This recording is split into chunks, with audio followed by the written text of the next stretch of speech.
Alors, êtes-vous candidat au départemental pour la porter la voix, entre autres, de Saint-Fargeau-Pont-Thierry? Merci à vous. C'est gentil cette question. Euh, Aujourd'hui, vous savez, les départementales, les élections vont arriver au mois de juin. Moi, j'avais besoin déjà de connaître la date.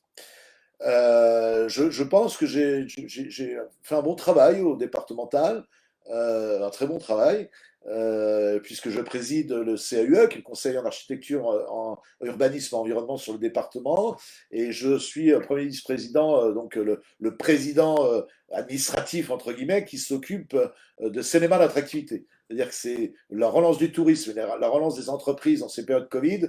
Je suis dessus depuis quelques temps. Et je peux vous dire que j'y passe beaucoup, beaucoup, beaucoup de mon temps.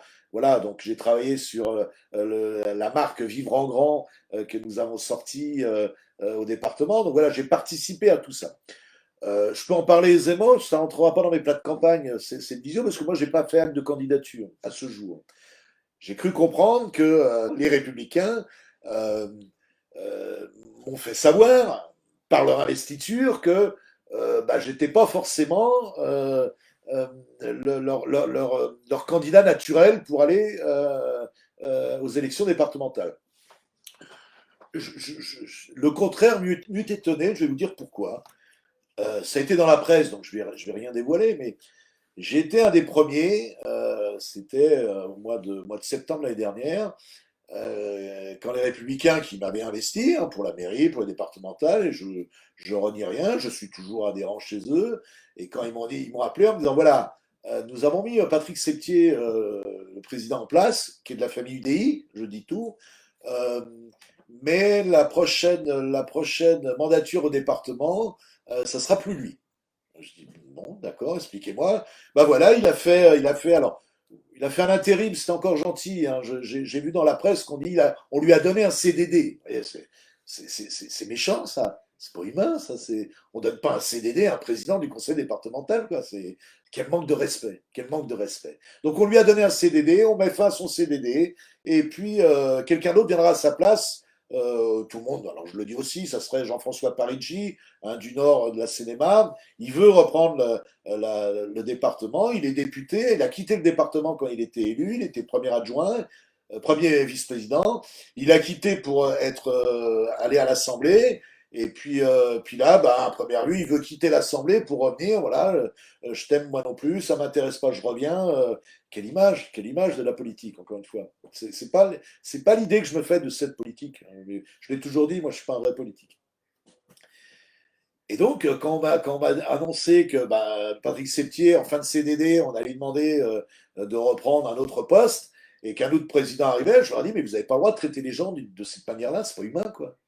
Et je le redis, et je le redis à ma famille, enfin ma famille, cette organisation politique, ou ma famille politique, je leur dis, il faut de l'humain derrière, c'est pas bien ça. Au moment où la politique a besoin de ses notes de reprendre un peu de force, retrouver ses lettres de noblesse, de retrouver un engagement qui est le sien. On s'engage pour une cause, on ne s'engage pas pour un étendard, enfin pas moi. De dire, mais il est où ce côté humain? Il est où ce côté de l'homme? Moi, ce que je vous propose, c'est faites comme il y a 6 ans, faites un tour de table où vous mettez toutes les composantes autour de la table. Au dernier conseil départemental, il y avait du LR, il y avait du DI, il y avait du Agir, il y avait du Modem, enfin, il y avait tout le monde, quoi. Et ça a fait un très très bon mandat où tout le monde a pu s'exprimer. Et donc j'ai eu l'audace de dire, mais écoutez, essayez plutôt de faire une composition intelligente plutôt que de vouloir virer quelqu'un qui est en CDD. Je pense sincèrement que ma remarque et ma réflexion n'a pas plu. Elle n'a pas plu. Voilà. Donc on me le fait comprendre en me disant aujourd'hui, bah écoute, tu n'auras pas cette investiture de ta famille politique, LR, on la donne. Alors c'est Vincent Pellepetit, maire de Seine-Port, qui m'a appelé, hein, qui me dit Jérôme, c'est pas contre toi, mais je ne le savais pas aussi à l'écoute des dictats de famille politique. Mais bon, il me dit moi, on me dit d'y aller, j'y vais, ok, bon, j'ai pas de souci. Voilà la réflexion où je suis. Si les LR restent sur l'opposition, alors oui, moi, je pousserai Patrick Septier dans sa décision, quelle qu'elle soit. Voilà, s'il veut aller à ce combat en disant c'est pas normal et j'y vais dans un groupement de personnes, je dis pas de parti de personnes, alors je serai derrière Patrick Septier. Ça, c'est clair. Et oui, il y a de fortes chances que je sois candidat.